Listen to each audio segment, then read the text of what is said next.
Warahmatullahi wabarakatuh. Selamat datang kembali di mata kuliah Sistem Informasi Kesehatan. Hari ini kita akan melakukan presentasi di dua kelompok yang akan membahas mengenai Big Data dan juga e-health. Nanti minta tolong untuk kesempatan presentasi kali ini berarti ada dua kelompok. Masing-masing presentasi 15 menit dilanjutkan dengan diskusi dan saya minta salah satu dari teman-teman di luar kelompok untuk menjadi moderator di kesempatan siang ini. Monggo siapa hari ini yang menjadi moderator? Sinten? Siapa?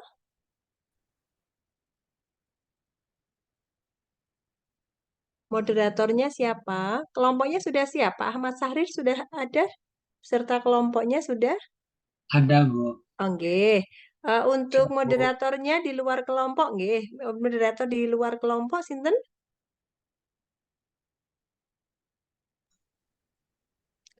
Siapa yang bersedia menjadi moderator atau mau saya tunjuk?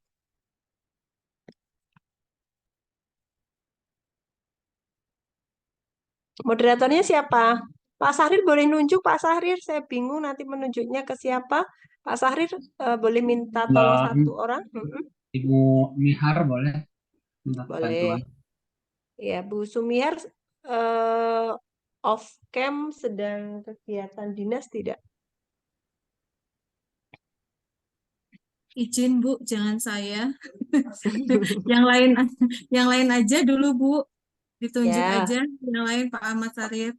Maaf nggih. Mbak Mai Melani bisa nggak bantuannya? Iya, aku singen kalau. Atau Mbak Wiwi? Ya Pak, silakan Pak, mari Pak. Terima kasih.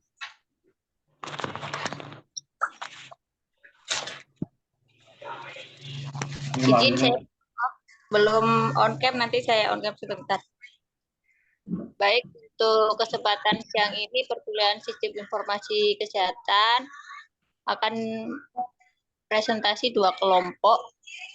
Untuk kelompok yang pertama mungkin kelompok Pak Syarif, silakan saya persilakan mungkin untuk penyampaiannya 14 sampai 20 menit ya Pak, silakan.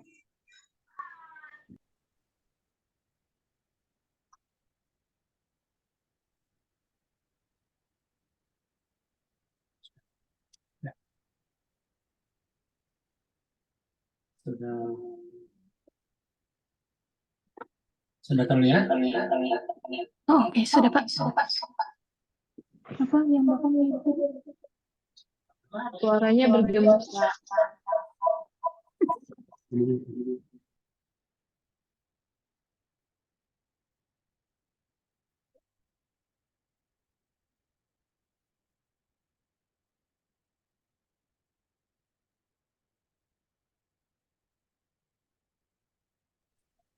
Oke, di sini kami akan duduk.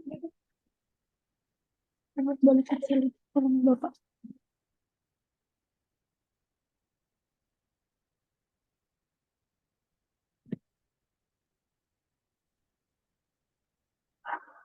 Tunggu sebentar ya. Oke, dari awal Pak.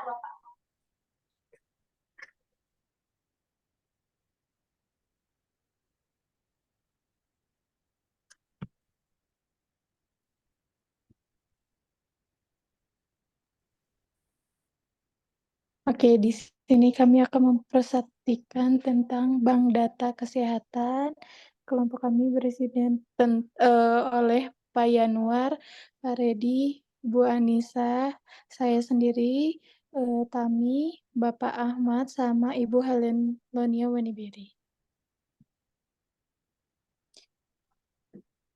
Bank data kesehatan adalah tempat atau wadah di mana sebagai data dihimpun diatur dalam database kesehatan yang terstruktur sesuai kaidah-kaidah informatika untuk digunakan setiap saat dalam upaya menghasilkan informasi. Dengan adanya bank data, perubahan situasi kesehatan dan situasi program yang dinamis di tingkat kabupaten dan provinsi dapat selalu dipantau. Data besar dalam perawatan kesehatan melibatkan pengumpulan besar data dari berbagai yayasan perawatan kesehatan, diikuti dengan menyimpan, mengelola, menganalisis, memvisualisasikan, dan menyampaikan informasi untuk pengambilan keputusan yang efektif. Boleh, Pak? Lanjut.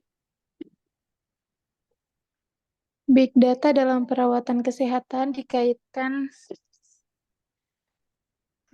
dengan 6 karakteristik, yaitu volume, variasi, kecepatan kebenaran, variabilitas, dan nilai.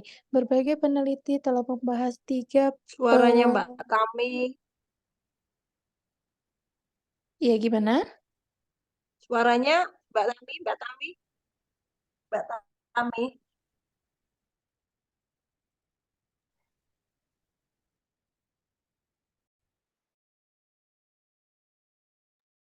Suaranya gimana, Bu? Suaranya kenapa? Pakai perangkat berapa? Suaranya kayaknya ya. Suaranya putus nyambung nggak sih? Gembrebek itu nggak? Ya, Enggak, di kita enggak, Bu. Bagus. Oh, bagus ya. Suaranya Oke, jelas, oke. Bu. Iya. Boleh dilanjut.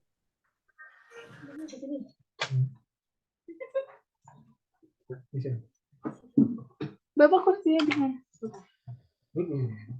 Saya lanjut pakai punya Pak Ahmad ya.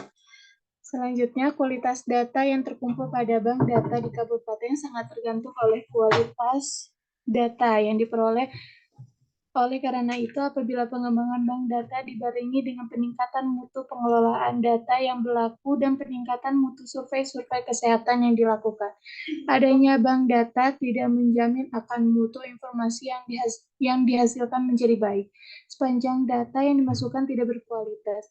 Namun dengan adanya bank data secara berangsur-angsur akan menyadarkan seluruh pengguna sistem informasi untuk secara bersama-sama meningkatkan mutu sistem informasi kesehatan dengan meningkatkan seluruh komponen sistem, yaitu data, manusia, prosedur, software, dan hardware. Muatan bank data kesehatan. Secara umum, data kesehatan bersumber pada fasilitas kesehatan masyarakat yang diperoleh melalui sifat oleh berbagai organisasi penelitian dan data sekunder yang terkait kesehatan yang berada unit lainnya di luar kesehatan eksternal data. Dengan demikian, muatan bank data adalah semua jenis data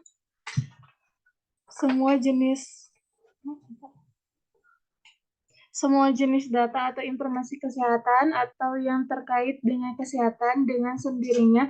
Banyaknya data maupun kualitas akan tergantung oleh aktivitas pengelolaan data di masing-masing kabupaten ataupun provinsi. Setiap kabupaten atau kota atau provinsi dapat mengembangkan jenis data yang akan dimuat dalam bank data sesuai dengan kebutuhan. Oleh karena itu, penyusunan dataset minimal hendaknya terlebih dahulu dilakukan dan disepakati bersama sebelum pengembangan bank data dilaksanakan. Data dari berbagai sumber data tersebut dihimpun dan dihubungkan satu dengan yang lainnya dengan teknik-teknik pengelolaan data yang memadai untuk selanjutnya diolah sehingga menghasilkan informasi untuk berbagai kepentingan pengguna.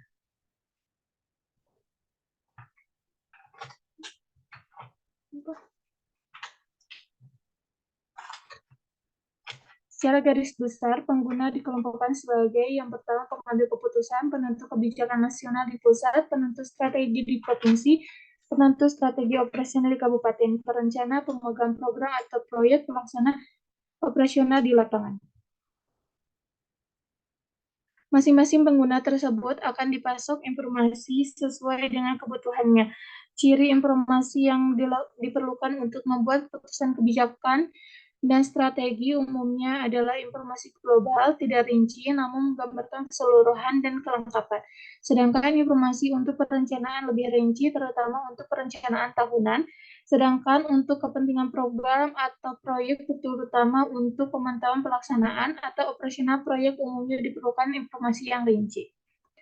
Pengembangan bank data kesehatan disadari bahwa pembentukan bank data kesehatan secara menyeluruh di seluruh kabupaten atau kota dan di seluruh provinsi tidak dapat dilakukan secara serentak oleh karena berbagai keterbatasan, sehingga pengembangannya disesuaikan dengan kebijaksanaan sistem informasi kesehatan, yaitu akan dilakukan sesuai kemampuan dan kesiapan kabupaten atau provinsi dalam hal biaya tenaga, perangkat, atau infrastruktur maupun komitmen.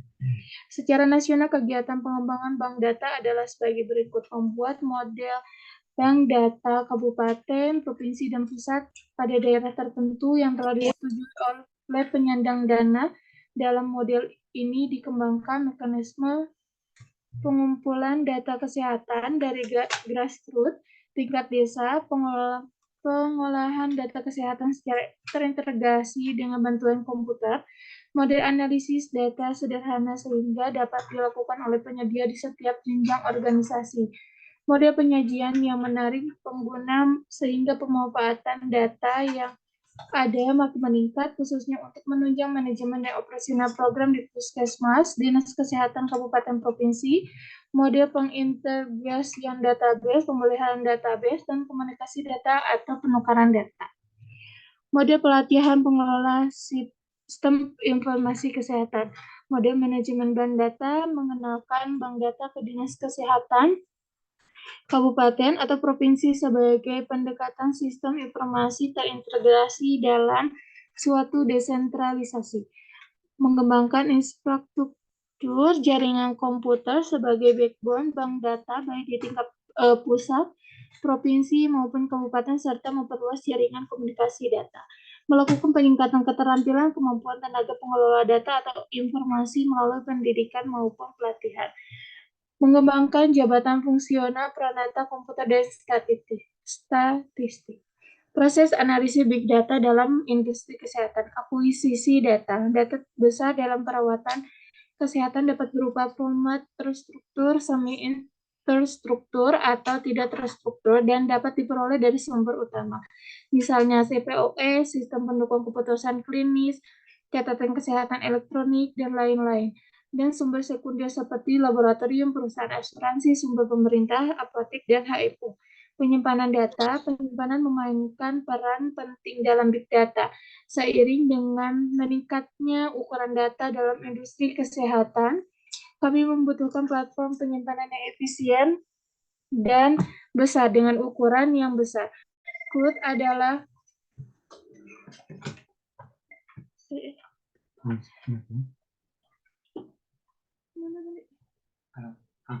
dengan ukuran yang besar.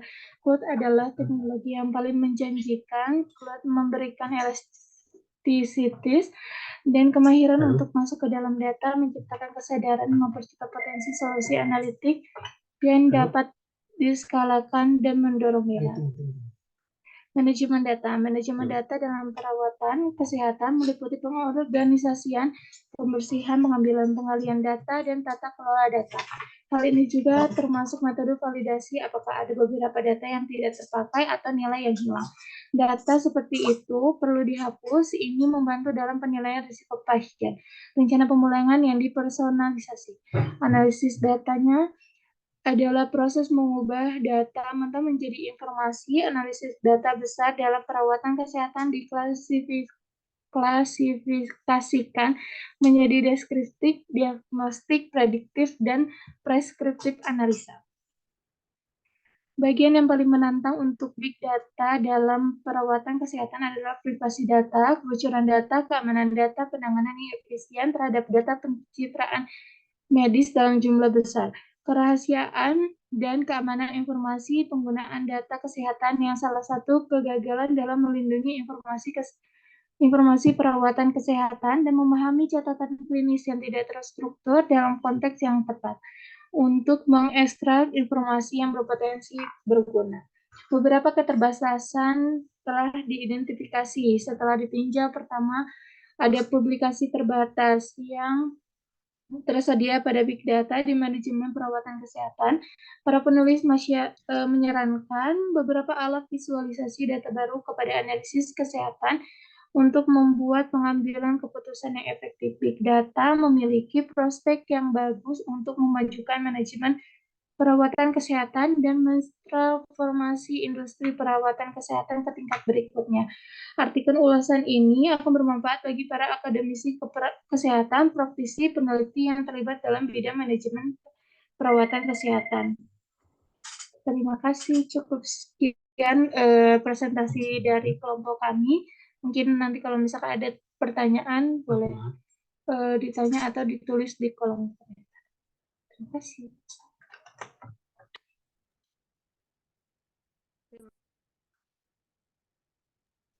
Terima kasih atas penyajiannya dari kelompok 5. Selanjutnya kelompok 6 yang terdiri dari Pak Kristomi, Pak Sudianto, Bu Musriah, sama Bu Irmawatin, Pak Ahmad Soleh, dan Mbak Christine Natalia.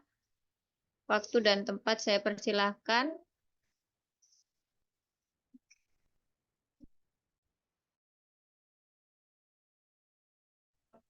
Untuk teman-teman yang mempertanyakan perihal Big Data untuk kelompok 5, silakan bisa langsung di kelompok chat, di kolom chat ya. Silakan kelompok 6 menyajikan. Apakah terlihat Bu Wiwi dan teman-teman? Sudah, Pak. Oke, terima kasih.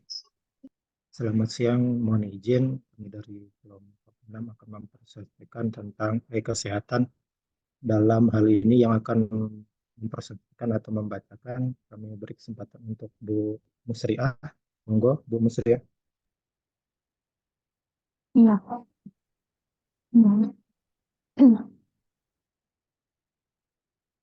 Selamat siang teman-teman.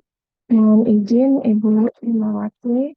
Di sini saya akan mewakili teman-teman dari kelompok 6 yang terdiri dari Bapak Ahmad Soleh, Pak Kristomi, Bu Irmawatin, Bu Christine Natalia, dan saya sendiri Musriah, serta Pak Sudianto. Langsung saja. Tommy.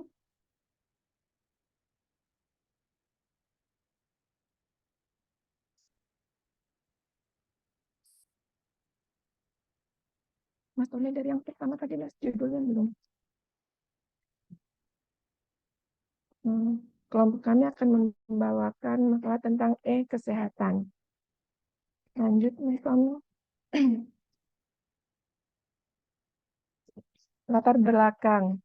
Internet saat ini sudah menjadi sarana komunikasi yang penting dan efektif di seluruh dunia, dan banyak bidang yang menggunakannya. Aplikasi e-learning dalam bidang pendidikan, e-commerce dalam bidang bisnis, dan e-government dalam bidang pemerintahan sudah banyak diimplementasikan dan terbukti memberi manfaat untuk masyarakat. Bidang kesehatan pun ini sudah melirik potensi internet ini. Sekarang ini internet menjadi sarana pembelajaran dan pertukaran informasi yang berguna untuk penyedia layanan kesehatan dan pengguna layanan kesehatan. E-health sendiri termasuk ke dalam upaya untuk meningkatkan pelayanan kesehatan. Berikut ini beberapa hal untuk meningkatkan pelayanan kesehatan kepada masyarakat menurut Supriyatno dan Romzi. Yang pertama yaitu kebijakan pembangunan kesehatan menuju Indonesia Sehat 2010 sesuai dengan keputusan Menteri Kesehatan Republik Indonesia nomor 574. Kemudian yang kedua, kemunculan dan pertumbuhan teknologi komunikasi dan informasi menyentuh banyak lapisan hidup. Ini dicerminkan di dalam Millennium Development Goal atau MDG, terutama pada target 18. Lanjut, Mas Tommy. Nomor 3 yaitu e-health for all pada tahun 2012. Merupakan target bagi WHO. Kemudian yang keempat, WHO sudah bertahun-tahun mengerjakan aktivitas dengan menggunakan teknologi informasi untuk pelayanan kesehatan dan tujuan medis. Sebagai contoh, konferensi internasional yang diadakan oleh WHO Desember 1997 memberikan masukan tentang telematik yang dimasukkan pada kebijakan WHO. Kemudian yang kelima, negara anggota WHO sedang menyusun strategi untuk mengembangkan e-health dan organisasi lain sudah mempersiapkan strategi untuk teknologi komunikasi dan informasi. E-health adalah salah satu topik yang dibahas pada pertemuan puncak dunia masyarakat informasi.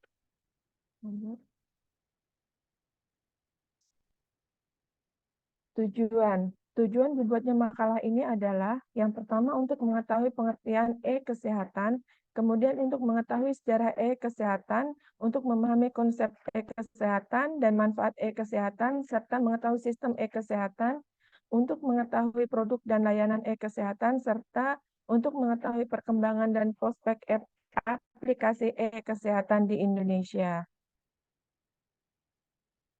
Tinjauan pustaka. E-health atau electronic health adalah penggunaan teknologi informasi dan komunikasi, termasuk pula elektronika, telekomunikasi, komputer, informatika, untuk memproses dalam arti yang luas berbagai jenis informasi kedokteran guna melaksanakan pelayanan klinik, yaitu diagnosa dan terapi, administrasi, serta pendidikan. E-health juga didefinisikan sebagai pengguna teknologi informasi dan komunikasi untuk mendukung bidang kesehatan dan hal-hal yang berkaitan dengan kesehatan, termasuk pelayanan kesehatan, pengawasan kesehatan, literatur kesehatan, pendidikan kesehatan, pengetahuan, dan penelitian. Pengertian e-health yang diungkapkan beberapa ahli merujuk pada satu kesimpulan, yaitu e-health adalah pemanfaatan TIK di sektor kesehatan terutama untuk meningkatkan pelayanan kesehatan.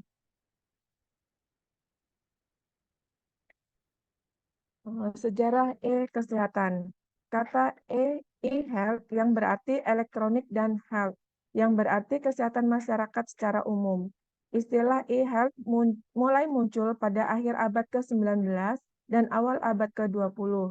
Teknologi telekomunikasi yang digunakan pada mulanya adalah teknologi telepon analog yang digunakan untuk komunikasi antar pasien dan dokter, layanan rumah sakit, dan pertukaran data elektrodiagram. Pada masa ini, teknologi tersebut kemudian dikenal dengan istilah telemedicine. Telemedicine atau telemedika adalah pelayanan kesehatan jarak jauh yang mengandung semua aktivitas medik, yaitu diagnosa, pemeriksaan, pencegahan wabah penyakit, pendidikan kesehatan berkesinambungan, serta penelitian dan evaluasi. Terciptanya e-health tidak lepas dari tokoh atau pemeran utamanya. Menurut G.C. Haley 2008, pemeran utama dalam lingkungan e-health adalah yang satu yaitu agensi dari PBB dan badan internasional yang berhubungan dengan kesehatan, komunikasi, dan perdagangan.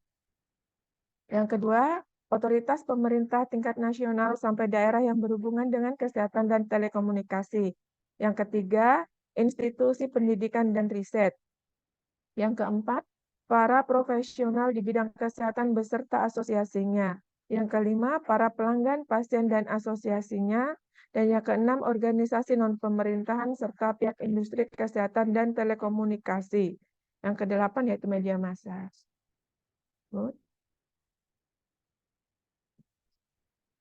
E-health dapat dilihat sebagai solusi enterprise dalam bidang kesehatan yang melibatkan dukungan seluruh aspek tatanan pemerintahan, seperti rumah sakit, puskesmas, dinas kesehatan, industri farmasi, institusi pendidikan tinggi yang berhubungan dengan kesehatan, poliklinik, dan sebagainya. Jika e-health ini didukung sepenuhnya oleh pihak kependudukan dan administrasi masyarakat dalam lingkup daerah, kota, provinsi, dan nasional, maka e-health akan menjadi sebuah aplikasi masa depan cerah dalam rangka optimalisasi sistem kesehatan masyarakat. Oleh G.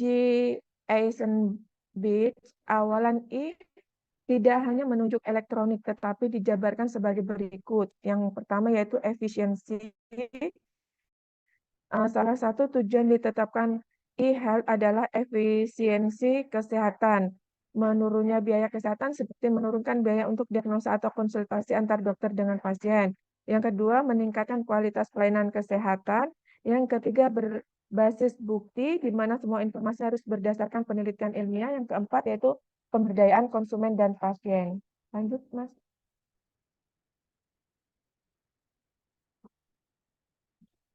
Yang kelima, menciptakan hubungan baru antar pasien dan profesional kesehatan. Yang keenam, pendidikan bagi para dokter dan pasien dari sumber online. Yang ketujuh, memungkinkan standarisasi pertukaran dan komunikasi antar perusahaan yang bergerak di bidang industri kesehatan. Yang kedelapan, memperluas cakupan pelayanan kesehatan secara global. Yang kesembilan, etika. Adanya tantangan baru dalam etika profesi dan privasi pasien. Dan yang terakhir, yaitu ekuitas. Pelayanan kesehatan selanjutnya dapat menjangkau semua orang dari berbagai golongan. E-health mungkin sering terdengar dikaitkan dengan telemedika atau telemedicine, dan e-health merupakan dua bidang cakupan teknik biomedika yang juga bersifat multidisiplin. Istilah telemedika kebetulan telah diperkenalkan lebih awal dibandingkan dengan istilah e-health. Namun sebenarnya telemedika adalah bagian dari e-health. Bedanya telemedika lebih menitik beratkan pada fungsi transfer atau mengirim dan atau menerima, sedangkan e-health memproses informasi dalam arti yang luas. Lanjut. Manfaat e-kesehatan. Manfaat e-health sebagai layanan aplikasi medis mencakup 3 aspek yang saling berkait, yaitu pasien, rumah sakit, dan dokter. Manfaat langsung bagi pasien adalah percepatan akses pasien ke pusat rujukan, mendapatkan pertolongan pertama sambil menunggu pertolongan langsung dari dokter pribadi. Pasien merasakan tetap dekat dengan rumah, di mana kerabat dapat memberikan dukungan serta menyeleksi pasien yang perlu rawat inap dan yang tidak. Manfaat bagi rumah sakit adalah jaminan pelayanan berkualitas bagi publik dengan sistem operasional manajemen rumah sakit yang terotomasi. Sedangkan bagi dokter atau para medis adalah percepatan transformasi informasi sehingga memudahkan dan pengambilan keputusan serta kedekatan dengan pasien yang tak terbatas. Lanjut, Mak.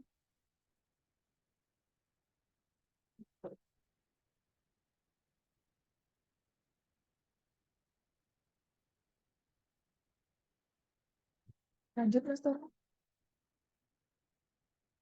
Sistem e-health dituntut mampu mengintegrasikan proses dunia medis yang sangat luas dan kompleks dan harus mengakomodasi kepentingan semua pihak yang tergabung dalam sistem.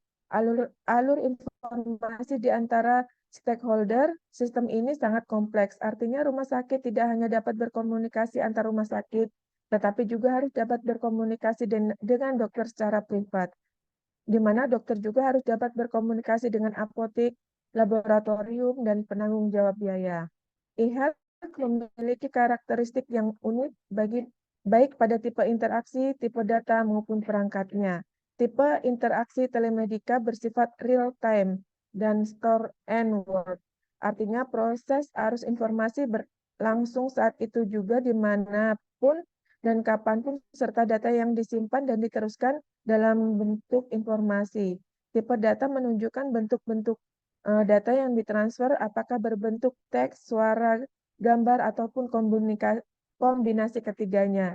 Jenis tipe data ini akan menentukan saluran informasi yang layak digunakan dengan perangkat jaringan yang ada, baik untuk tujuan umum ataupun khusus. Aplikasi dasar yang ada dalam e-health antara lain pencatatan dan pelaporan data pasien, basis data dan evaluasi pelayanan kesehatan, pencatatan dan pelaporan data obat, telekoordinasi, telekonsultasi sederhana, dan pendidikan medis jarak jauh.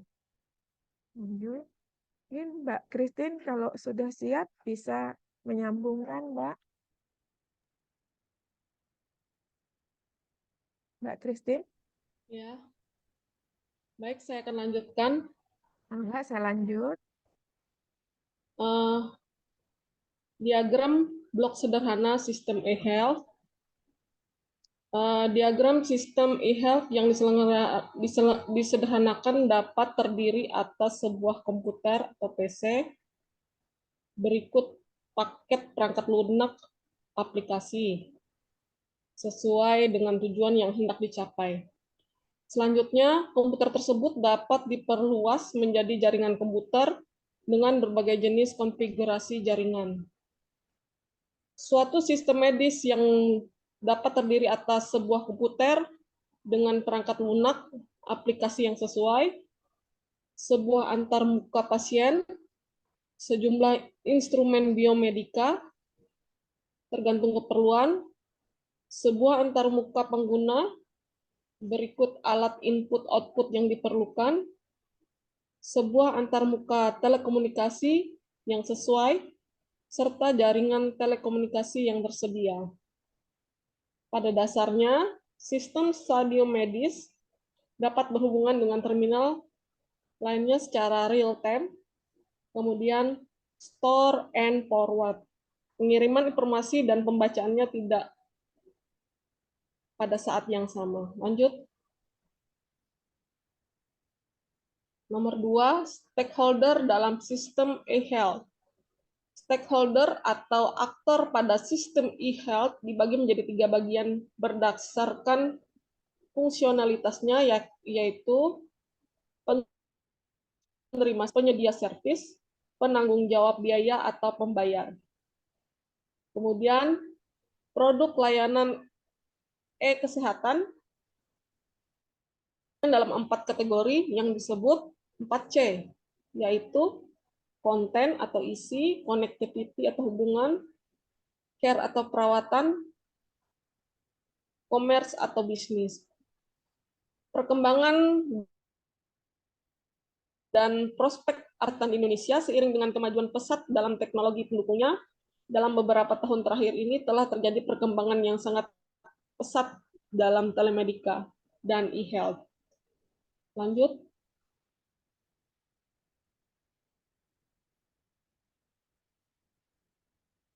Masalah dan tantangan pelayanan kesehatan masyarakat Indonesia banyak dan beragam. Berikut ini akan dibahas secara singkat beberapa contoh sistem telemedika dan e-health yang bermacam-macam aplikasi yang telah dilakukan di Indonesia, yaitu 1. Sistem telemedika puskesmas, 2. Sistem telemedika atau pengolahan wabah, 3. Sistem resep elektronik, 4. Sistem e-health untuk manajemen penyakit TBC, kemudian yang kelima, sistem telemedika bergerak atau mobile telemedicine system with multi communication link. Kemudian yang keenam, sistem e-psikologi, 7. Sistem e-health atau mobil e-health, 8. Sistem e-health berbasis pengolahan citra, dan yang 9, sistem open e-health atau open MRS. Kesimpulannya, pengertian e-health yang diungkapkan oleh beberapa ahli merujuk pada satu kesimpulan, yaitu e-health adalah pemanfaatan TIK di sektor kesehatan, terutama untuk meningkatkan pelayanan kesehatan, termasuk pengawasan kesehatan, literatur kesehatan, pendidikan kesehatan, pengetahuan, dan penelitian. Istilah e-health muncul pada abad ke-19, akhir abad 19 dan awal abad ke-20. Kemudian e-health meliputi aplikasi untuk para profesional dan otoritas kesehatan yang lebih baik daripada sistem kesehatan pribadi untuk masyarakat dan pasien. Manfaat e-health sebagai bahan aplikasi medis mencakup 3 aspek yang saling terkait, yaitu pasien, rumah sakit, dan dokter. E-health memiliki karakteristik yang unik, baik tipe, interaksi, tipe data, maupun perangkatnya. Kemudian yang terakhir, produk layanan e-health dikategorikan menjadi 4, yaitu 4C, yaitu konten isi, kemudian connectivity, seperti pendaftaran online, kemudian mengirim atau mendeklarasikan pasien, diagnosis dari dokter, kemudian diagnosis tindakan medis yang perlu. Demikian presentasi. Lanjut yang ke-7 dengan sarannya untuk penerapan e-health diharapkan dapat mencakup seluruh wilayah Indonesia. Kemudian pemerintah terus mengembangkan aplikasi e-health yang dapat meningkatkan pelayanan di sektor kesehatan, dan untuk memaksimalkan e-health perlu dilakukan pelatihan terhadap petugas kesehatan di daerah selain mempekerjakan petugas kesehatan yang memang ahli di bidang teknologi informasi dan komunikasi. Demikian presentasi dari kelompok 6. Terima kasih. Terima Terima kasih Bu Mus dengan Ya. Kak Christine. Kami kembalikan ke moderator. Bu, terima kasih Bu. Ya, terima kasih atas presentasinya dari kelompok 5 dan kelompok 6. Untuk teman-teman yang ingin menanyakan perihal e-kesehatan bisa langsung ataupun lewat kolom chat. Ini ada 3 pertanyaan yang ada di kolom chat yang ditujukan kepada kelompok 5. Yaitu yang pertama, apa saja data atau informasi yang tersimpan di bank data? Apakah sebatas data keperawatan atau termasuk data kesehatan seluruhnya? Ini pertanyaan dari Bapak Domingus Guterres. Yang kedua, pertanyaan dari Ibu Yunistia Munte. Untuk bank data ini siapa yang bertanggung jawab mengelolanya dan bagaimana kita mengaksesnya? Yang ketiga, dari Ibu Sumihar. Berapa lama data kesehatan disimpan, baik yang hard copy maupun yang elektronik? Apakah sama bank data dengan penyimpanan rekam medis di rumah sakit? Untuk kelompok 6, ada 1 pertanyaan dari Ibu Sumihar. Apa saja jenis e-health dan kegunaannya? Mungkin dari kelompok 5 maupun kelompok 6 bisa memberikan jawabannya. Saya persilahkan.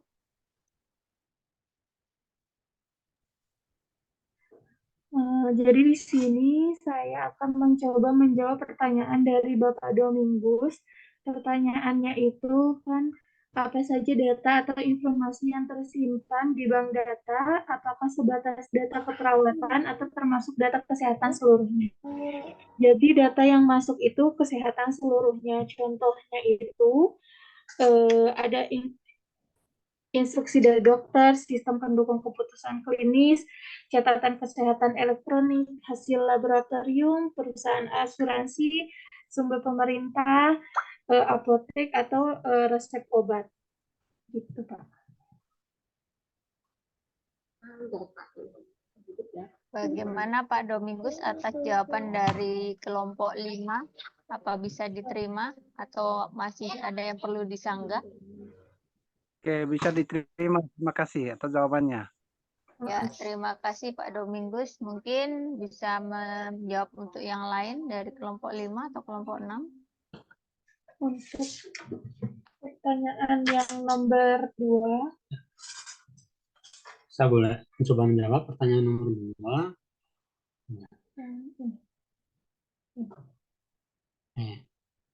Ini bertanya untuk bank data ini siapa yang bertanggung jawab mengelolanya dan bagaimana kita mengaksesnya. Yang bertanggung jawab mengelolanya adalah dari pemerintah, dari Menteri Kesehatan, kemudian turun ke dinas kesehatan, baik pusat, provinsi maupun kabupaten. Ya, seperti itu.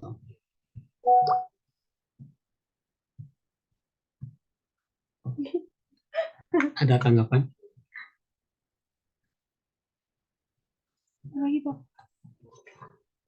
Bagaimana Mbak Yunistia, apa bisa diterima jawaban dari kelompok 5?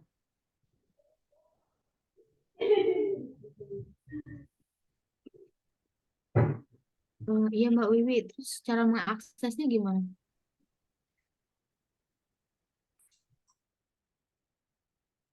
Gimana Mbak? Cara mengaksesnya bagaimana Pak untuk Oke. Iya itu. Cara mengaksesnya sebenarnya nanti ada aplikasi, kita bisa login ya. Siapa saja sebenarnya bisa login. Nah, nanti untuk orang-orang secara general umum untuk community itu hanya bisa mengakses hal-hal tertentu, misalkan daftar untuk pendaftaran atau untuk mengisi data kita, mungkin seperti itu ya. Tapi nggak bisa masuk ke data-data yang sifatnya privacy gitu, hanya bisa membuka. Gitu. Misalkan untuk mengedit data kesehatan tentunya kan nggak bisa, itu hanya orang-orang yang memiliki akses memang. Itu ini pasalnya nanti kedepannya seperti itu. Jadi dari pihak asuransi contohnya, mereka bisa melihat hanya menarik rekodnya aja untuk kebutuhan asuransi seperti itu.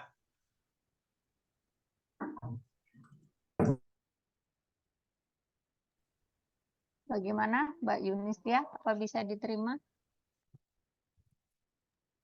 Ya, udah iya dulu, Mbak. Terima kasih. Mungkin ada yang pertanyaan dari Bu Sumihar, baik kelompok 5 atau kelompok 6, silahkan. Baik, saya akan mencoba menjawab pertanyaan Bu Sumihar. Untuk pertanyaan berapa lama sih data kesehatan dapat disimpan baik yang hard copy ataupun elektronik, serta apakah sama bank data dengan penyimpanan rekam medis di rumah sakit. Jadi lama penyimpanan data kesehatan biasanya itu bervariasi ya, tergantung pada peraturan atau kebijakan yang berlaku di setiap negara atau lembaga. Suatu lembaga. Secara umum rekam medis biasanya disimpan untuk jangka waktu yang lama, bertahun-tahun biasanya, mungkin 5-10 tahun atau bahkan mungkin ada beberapa yang seumur hidup. Ini tujuannya untuk memastikan akses yang konsisten terhadap informasi kesehatan pasien dan untuk tujuan pengawasan medis, misalnya untuk penelitian atau audit seperti itu. Untuk data kesehatan elektronik hampir sama kayak data kesehatan, juga tergantung pada regulasi yang berlaku sama kebijakan penyimpanan dari pemerintah lembaga tertentu. Terus apa sih perbedaan antara penyimpanan data kesehatan dengan penyimpanan data di bank kesehatan? Umumnya sih terletak pada peraturan dan kebijakan yang mengaturnya. Tapi baik penyimpanan rekam medis di rumah sakit ataupun bank data umumnya memiliki tujuan yang sama, yaitu menjaga keamanan, kerahasiaan, dan sama ketersediaan informasi tersebut sesuai dengan kebutuhan yang diatur oleh hukum dan kebijakan yang berlaku di suatu negara atau lembaga tertentu. Kurang lebihnya seperti itu. Mungkin nanti bisa dilakukan sama Ibu dosen kalau misalnya ada yang kurang. Terima kasih. Mungkin boleh berpendapat saya. Mungkin nambahin juga ya. Jadi inilah keuntungannya data secara elektronik ya. Jadi karena tidak berupa fisik, jadi nggak memerlukan tempat ya, ruangan, sehingga bisa disimpan dalam jangka waktu yang lebih lama. Bahkan sepanjang masih sistemnya masih terakses, masih datanya masih ada. Inilah keuntungan dari sistem elektronik. Ya, gitu. Baik, terima kasih dari kelompok 5 atas jawabannya. Mungkin Bu Sumihar, apakah sudah cukup apa yang sudah disampaikan dari kelompok 5 atau ada yang mau disanggah? Silakan. Tadi kan dibilang tergantung dari kebijakan masing-masing suatu negara. Nah, kalau untuk di Indonesia sendiri, kira-kira ada tidak peraturan untuk penyimpanan dari data kesehatan tersebut? Kira-kira berapa tahun peraturannya?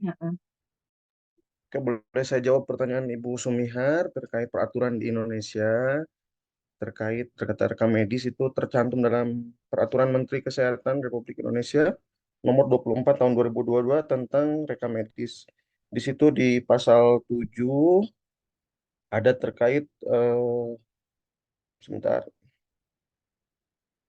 di paragraf 7 tentang penyimpanan rekam medis elektronik di pasal 20,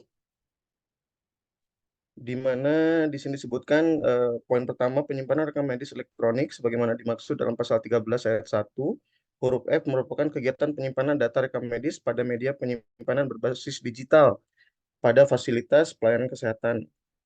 Nomor 2, penyimpanan rekam medis elektronik sebagaimana dimaksud pada ayat 1 harus menjamin keamanan, keutuhan, kerahasiaan, dan ketersediaan data rekam medis elektronik.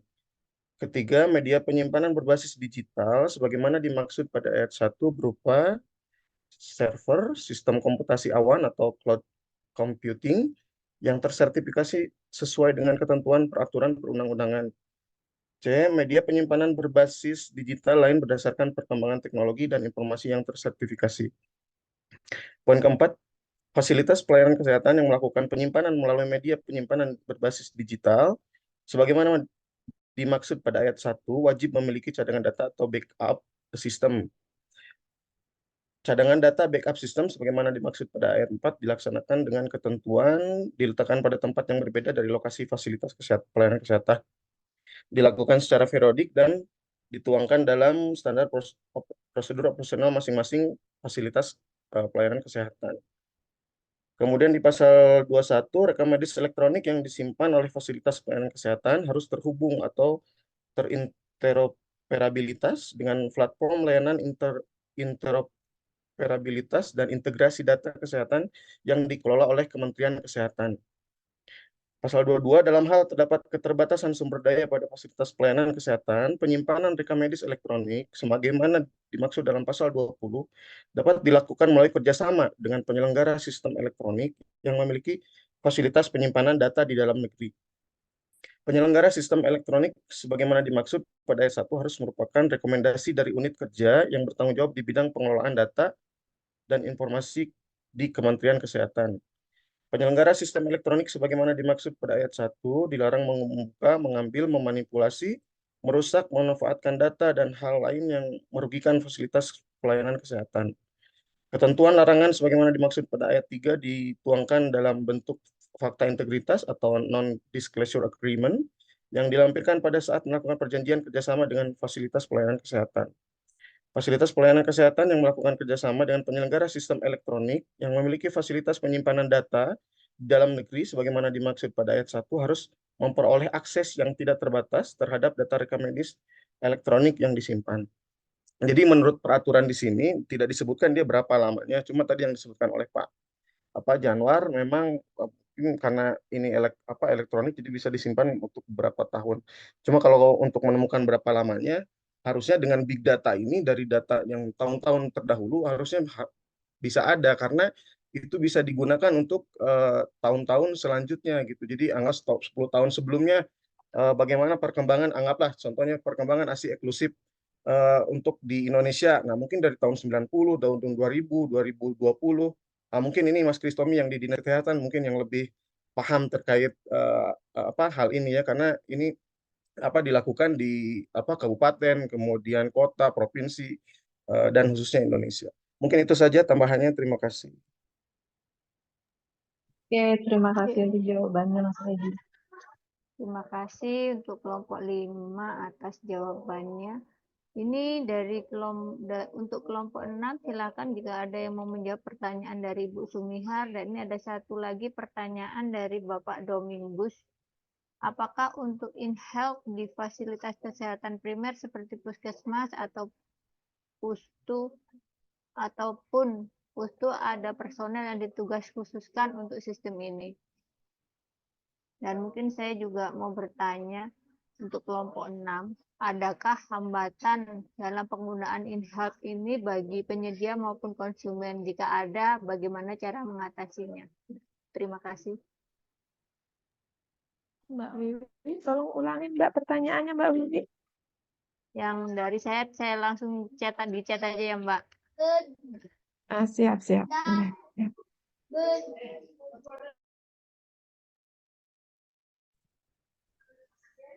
Terima kasih, saya akan menjawab pertanyaan dari Bu Sumihar. Apa saja jenis e-health dan kegunaannya? E-kesehatan beserta kegunaannya ada 6. Yang pertama, telemedicine, yaitu untuk berinteraksi secara elektronik, baik melalui video konferensi, telepon, atau pesan, memungkinkan konsultasi jarak jauh, diagnosa, pengobatan tanpa perlu ketemu langsung. Yang kedua, elektronik medis atau EMR dan rekaman medis elektronik. Kegunaannya yaitu menyimpan dan mengelola catatan pasien. Mereka menggantikan penggunaan catatan kesehatan berbasis kertas, memungkinkan akses yang lebih mudah dan cepat bagi praktisi kesehatan, serta meningkatkan koordinasi perawatan pasien. Yang ketiga, aplikasi kesehatan mobile adalah yaitu untuk berbagai keperluan seperti pelacakan kondisi kesehatan, manajemen berat badan, latihan fisik, pengingat obat, dan banyak lagi. Kemungkinan pengguna untuk mengambil kontrol atas kesehatan mereka sendiri dengan cara yang mudah diakses dan dapat dipersonalisasi.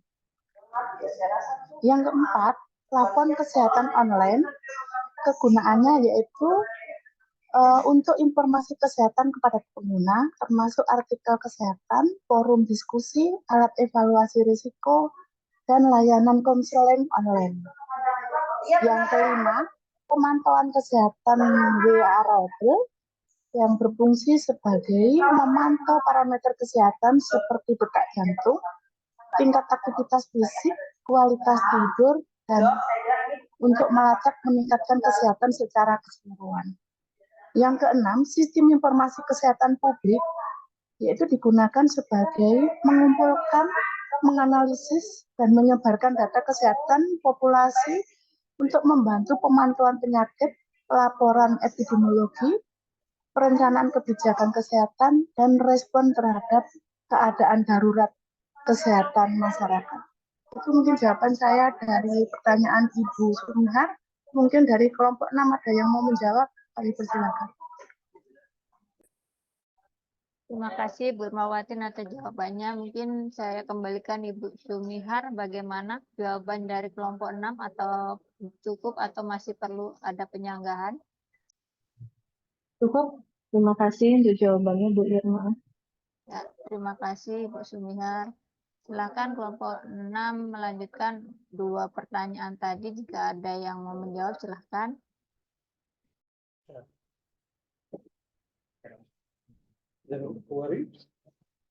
Baik, saya akan mencoba menjawab pertanyaan dari Mbak Wiwi. Adakah hambatan e-health bagi penyedia dan konsumen, dan bagaimana mengatasi hambatan yang ada? Pada penerapan e-health ini tentu saja ada beberapa hambatan yang perlu diatasi. Kalau bagi penyedia, hambatannya yang pertama biaya implementasi, di mana biaya awal untuk membangun dan memelihara infrastruktur e-health dapat menjadi beban bagi penyedia layanan kesehatan, terutama yang kecil dan menengah. Kemudian hambatan selanjutnya bagi penyedia yaitu kekhawatiran tentang keamanan data, di mana keamanan dan privasi data pasien merupakan kekhawatiran utama bagi penyedia layanan kesehatan. Selanjutnya, perubahan alur kerja, di mana penerapan e-health dapat memerlukan perubahan alur kerja dan proses yang sudah mapan yang dapat menimbulkan resistensi dari staf. Hambatan yang selanjutnya bagi penyedia yaitu kurangnya kemahiran teknologi. Nah, kurangnya pengetahuan dan keterampilan teknologi di antara staf kesehatan dapat menghambat adopsi e-health. Sedangkan hambatan bagi konsumennya yang pertama yaitu kesenjangan digital. Kesenjangan digital ini seperti kurangnya akses internet dan perangkat teknologi di beberapa wilayah dapat membatasi akses ke layanan e-health. Kemudian keterampilan digital. Nah, kurangnya keterampilan digital di kalangan masyarakat juga dapat membuat mereka sulit untuk menggunakan platform e-health. Selanjutnya, hambatan bagi konsumen yaitu kepercayaan dan privasi. Nah, kekhawatiran tentang privasi dan keamanan juga dapat membuat konsumen enggan untuk menggunakan layanan e-health. Nah, untuk mengatasi hambatan e-health, ada beberapa strategi yang dapat dilakukan, terutama bagi penyedia. Yang pertama yaitu harus adanya dukungan pemerintah. Yang selanjutnya adanya pengembangan solusi terjangkau. Kemudian pendidikan dan pelatihan di sini untuk memberikan pelatihan kepada staf kesehatan tentang bagaimana menggunakan platform e-health itu sendiri. Selanjutnya yaitu keamanan data. Nah, di sini meningkatkan keamanan data pasien melalui enskripsi dan protokol keamanan lainnya. Sedangkan bagi konsumennya, strategi untuk mengatasi hambatan tadi, yang pertama bagi konsumen yaitu meningkatkan akses digital. Dalam hal ini bisa memperluas akses internet dan infrastruktur teknologi di daerah terpencil. Kemudian dilakukan pendidikan dan pelatihan guna memberikan edukasi dan pelatihan kepada masyarakat tentang bagaimana cara menggunakan platform LHEalth. Selanjutnya yaitu meningkatkan literasi kesehatan. Nah, bertujuan di sini untuk meningkatkan pengetahuan tentang kesehatan melalui program edukasi dan informasi. Demikian Mbak Wiwi, semoga bisa terjawab. Terima kasih Pak Studi atas jawabannya. Sudah cukup untuk yang pertanyaan Pak Domingus, mungkin bisa dijawab, silakan. Ya, saya akan menjawab pertanyaannya. Halo? Halo, Ya, Mbak. Pak Ahmad, silakan. Apakah untuk e-health di fasilitas kesehatan seperti Puskesmas atau Pusdu ada personel khusus untuk penanganan untuk yang itunya? Untuk dalam fasilitas kesehatan seperti Puskesmas seharusnya memang ada personel khusus untuk yang menangani e-health. Ya, misalnya seperti ada petugas atau staf IT yang bertanggung jawab untuk mengelola sistem elektronik ini. Seperti elektronik medical record atau EMR dan e-health informasi atau IHIE, mereka akan bertanggung jawab atas pengaturan pemeliharaan struktur teknologi informasi yang dibutuhkan untuk menjalin e-health di Puskesmas.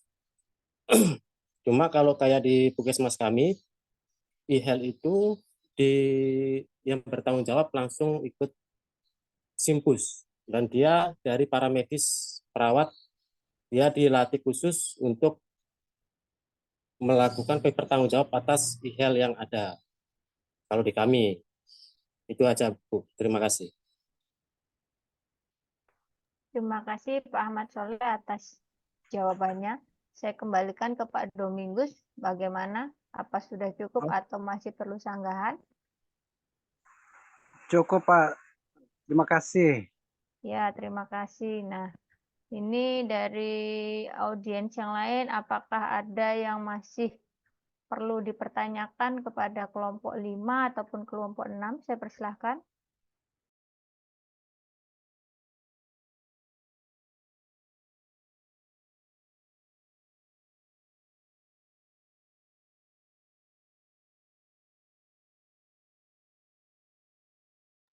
Teman-teman, apakah sudah cukup untuk pertanyaannya? Kalau sudah cukup, saya akhiri untuk presentasi dari kelompok 5 dan kelompok 6, di mana untuk kelompok 5 ada 3 pertanyaan dan kelompok 6 ada 3 pertanyaan. Mungkin jika memang tadi ada beberapa yang belum bisa diterima jawabannya, mungkin nanti dari Ibu dosen bisa menambahkan.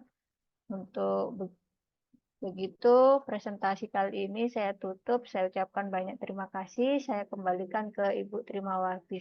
Silakan Bu, waktu dan tempat saya persilahkan. Oke, terima kasih Mbak Wiwi. Terima kasih kepada kedua kelompok serta terima kasih buat teman-teman yang aktif selama kegiatan diskusi berlangsung. Ya, hari ini kita berbicara tentang dua materi. Sebenarnya untuk e-health ini sudah terbahas nggih di pertemuan sebelumnya, mungkin sama dengan telenursing, telehealth ataupun telemedicine, sehingga saya tidak akan mengupas banyak. Nggih, karena itu hampir sama, tetapi tadi yang disampaikan sangat bagus. Kemudian ada pertanyaan terkait dengan kekurangan dan juga kelebihan terkait dengan telehealth juga sudah terjawab dengan baik. Nah, ini kita akan saya akan mengulas sedikit mengenai big data ya. Jadi kalau kita izinkan saya share ini ya PDF sebentar mengenai big data. Iya, Bu. Ya. Oh ya. Ini kita lihat, kita akan belajar di big data bahwa kita tahu ini big data ini mulai muncul adalah sekitar pada awal abad 21 gitu ya. Sebenarnya di kesehatan sendiri ini bukan pelopor pertama adanya big data, tetapi justru perusahaan online dan startup seperti Google, Amazon, eBay, kemudian Facebook ini yang muncul awal-awal yang dibangun dengan menggunakan data yang besar. Nah, ternyata data yang sangat besar itu berpengaruh pada berbagai bidang, salah satunya adalah di kondisi kesehatan. Nah, ini adalah perbandingannya ya ataupun alasannya ya. Jadi dikatakan big data tadi sudah disampaikan, big data itu sama dengan bank data. Jadi keseluruhan data atau data yang sangat banyak yang berada di salah satu sistemnya. Nah, dengan data yang sangat besar, maka dalam pengelolaannya pun ini diperlukan beberapa pendekatan gitu ya. Apa yang bisa dilakukan? Yang pertama dari tekniknya, dari alat bantunya, kemudian dari arsitektur pengelolaan big data ini juga akan berbeda.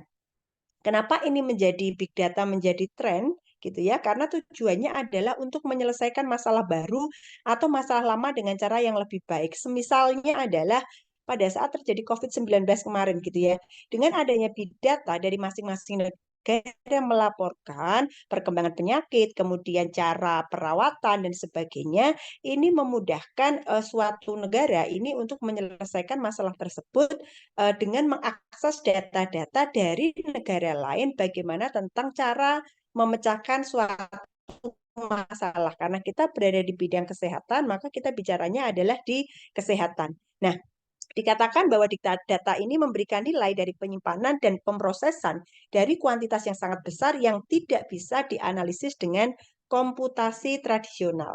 Ya, ini sebagai contoh saja yang tadi saya nggak menemukan yang contoh di kesehatan ya, dikatakan bahwa di Facebook saja ini paling tidak menangani sekitar 40 miliar foto dari kita para pengguna Facebooknya.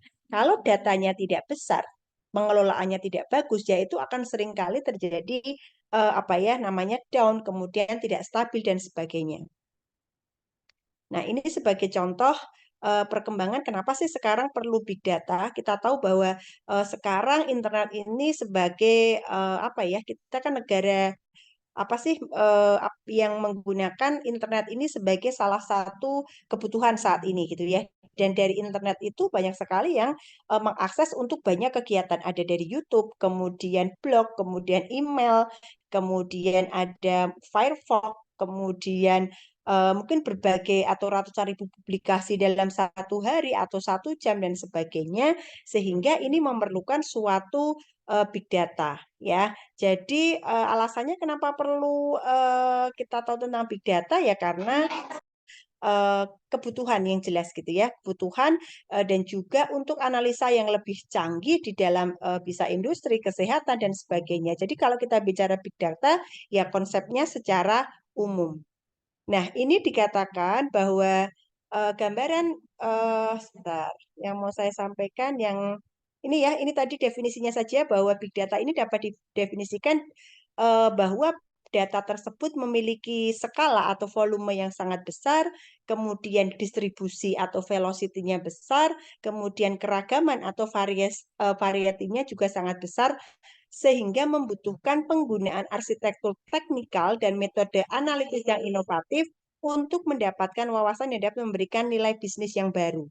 Itu dulu ya, big data itu mencakup 3 tadi yang disebut volume, velocity, variety, sekarang ditambah dengan 2 V yang lain. Berarti ada veracity dan juga value. Nanti kita akan bahas satu persatu. Yang pertama adalah volume. Volume tadi berarti berbicara tentang skala yang sangat besar. Karena ini di big data. Ini sebagai contoh secara umum bahwa Facebook ini menghasilkan 10 terabyte data baru setiap hari, Twitter sekian, kemudian belum lagi TikTok dan sebagainya. Gitu ya. Kemudian yang kedua adalah di volume yang kedua ya. Perlu pendekatan yang berbeda. Kalau kita menggunakan pendekatan tradisional, maka informasi yang teranalisis hanya sebagian kecilnya. Sedangkan dengan menggunakan pendekatan data, ini kita lihat semacam sampel yang lebih besar.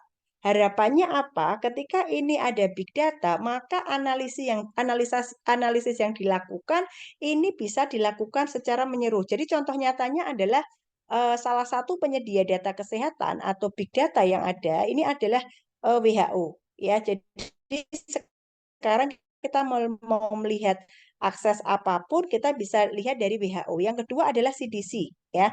Ini adalah sebagai salah satu contoh di penyedia big data di sistem kesehatan. Kemudian yang kedua, ini adalah di velocity-nya. Ini terkait dengan kecepatan data yang masuk, baik itu per jam, per detik, dan seterusnya.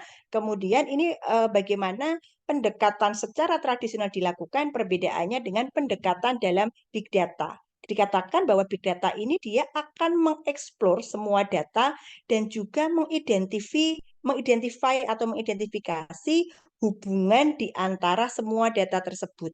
Ya, sehingga dihasilkan analisa yang lebih cepat. Kemudian yang 5V selanjutnya ada variety atau varietas atau macam-macamnya, bahwa kumpulan dari berbagai macam data, baik yang terstruktur, semi terstruktur, ataupun data yang tidak terstruktur, terintegrasi menjadi satu sehingga tampilan datanya ini semakin komprehensif. Kemudian ada veracity, ya, karena kita harus tahu bahwa data yang ditampilkan di big data tersebut ini adalah suatu data yang dapat dipercaya, sehingga sudah bisa dipastikan bahwa sumber dari big data tersebut ini adalah sumber data yang jelas.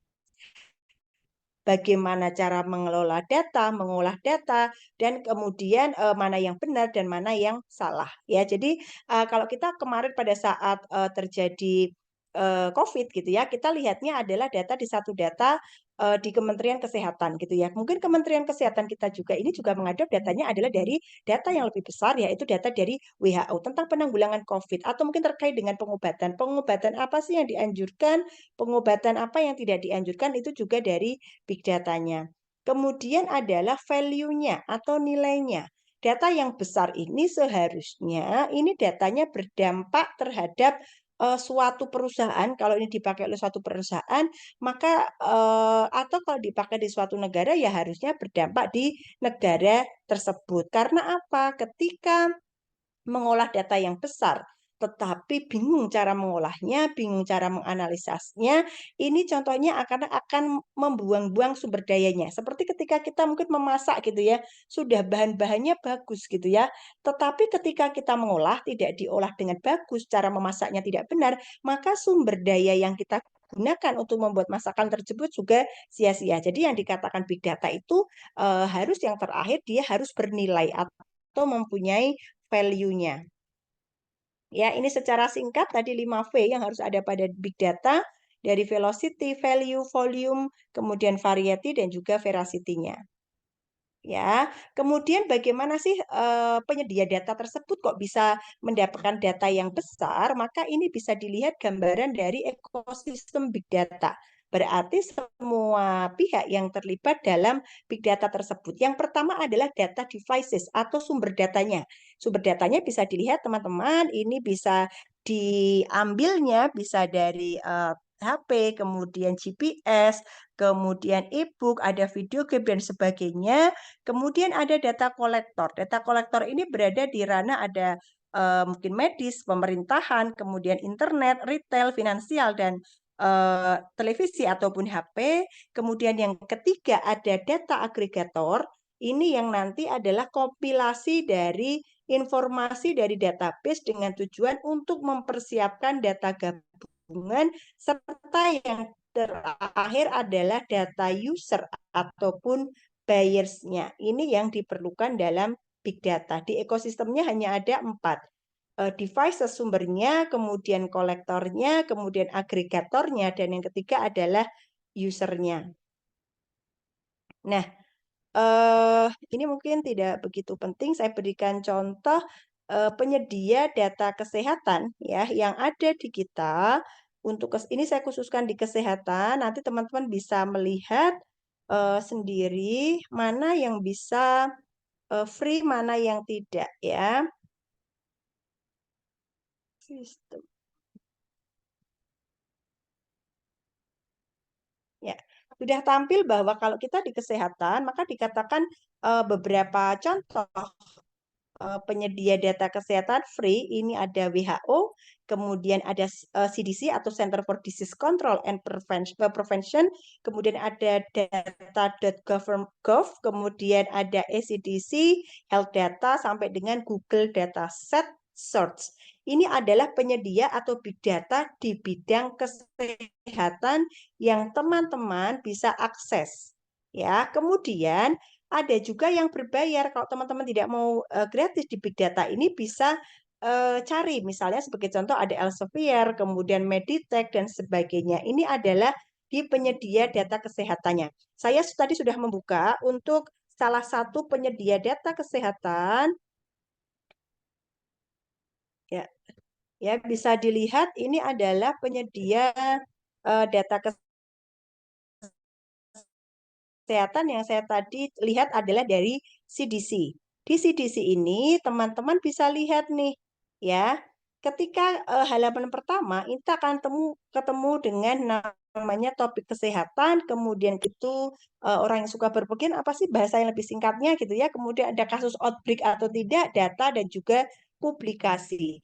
Jadi pada CDC ini kita mau lihat apa nih? Dilihat di health topic saja, kita akan mencari data tentang suatu kesehatan, kita tinggal lihat nih, ini disusun di CDC ini adalah topik dari A sampai Z. Ya, kita lihat sebagai contoh misalnya di B, ya. Ini adalah di virus infection. Kita tinggal lihat nih, misalnya kita lihat mau Bacillus anthrax gitu ya. Berarti kita lihat di anthrax. Kemudian kita lihat di sini adalah bacterial meningitis. Maka kita tinggal klik saja. Di sana sudah ada berbagai macam informasi tentang bacterial meningitis dari definisi, kemudian penyebab dan sebagainya. Ini dilihat dari satu subtopik saja di topik kesehatan. Kemudian kalau kita mau lihat tidak, kalau tadi kan seperti edukasi ya, pengetahuan. Kok nggak bisa ya? Oke. Misalnya kita mau lihat mengenai cancer. Tinggal kita klik saja. Memang karena ini adalah penyedia datanya dia sifatnya internasional, maka bahasanya yang digunakan pun bahasa internasional. Ini kita mau lihat datanya gitu ya, ada misalnya tadi kita klik adalah cancer data dan statistiknya. Maka di sini ini bisa dilihat kapan ini diperlukan. Bisa jadi teman-teman pada saat besok mau membuat tugas akhir gitu ya, mau melihat nih data cancer di dunia, kemudian di Indonesia dan di daerah teman-teman. Maka ketika ini di salah satunya dunia, jenengan bisa mengambil, mengadopnya karena ini di CDC ya berarti di United States-nya di tahun 2020 sekian data yang digunakan. Kalau mau lebih global berarti teman-teman menggunakannya adalah data yang di WHO. Ini adalah salah satu contohnya. Kemudian ya, ini juga banyak ya. Bagaimana penelitian-penelitian tentang kanker, misalnya ini adalah beberapa publikasi yang dicantumkan di CDC. Salah satunya adalah bagaimana cara menurunkan kanker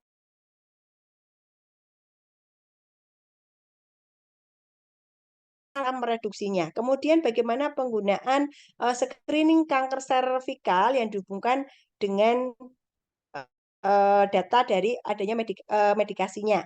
Ini bisa dilihat di sana. Kemudian COVID-19 dan cancer death juga bisa dilihat. Jadi ini salah satu contoh big data ya di dalam bidang kesehatan atau penyedia data kesehatan yang ada di luar Indonesia. Karena sampai saat ini mungkin sudah ada, cuman saya belum bisa melihat yang di kita itu apa. Di Kemenkes itu ada juga ya, tetapi teman-teman juga perlu melihat yang di luar untuk mendapatkan gambaran yang lebih besar dari big data yang ada di bidang kesehatan. Nanti silakan teman-teman bisa dilihat dari CDC, WHO, kemudian ECDC, kemudian Health.gov. Nanti silakan teman-teman bisa dilihat seperti apa sih yang dimaksud dengan penyedia data kesehatan secara internasional. Mungkin itu ya teman-teman. Untuk e-health sepertinya tidak usah dijelaskan lagi nggih, karena ini sama dengan telehealth dan juga telenursing. Ini kemarin karena kemarin kita ada kekeliruan gitu ya, ada miskomunikasi bahwa kelompok yang tampil hari ini harusnya satu kelompok saja gitu ya, tetapi karena ada penugasan dikasih kelompok sendiri, sehingga supaya tidak menyusahkan si pennya ya sudah untuk satu pertemuan ini yang presentasi adalah dua kelompok, tapi semuanya bagus. Terima kasih atas apa ya kerja kelompok dan kerjasamanya. Cukup nggih teman-teman nggih? Cukup? Cukup nggih? Kayaknya yang ada itu selalu yang ada tadi ada Bu Musriah, sekarang tadi Mas Kristomi, sekarang kok saya sendiri Mbak Wiwi juga. Bu Christine juga tadi on gitu ya. Nggih cukup nggih. Tadi juga siapa ini Hotmiati Pak Farhan tadi juga on sih. Ini kayaknya sekarang lagi off. Tadi juga sekarang udah on semua nih, ada Pak Sudianto dan sebagainya. Nonton nggih teman-teman nggih. Ini kayaknya masih ada yang dinas ya semuanya masih pakai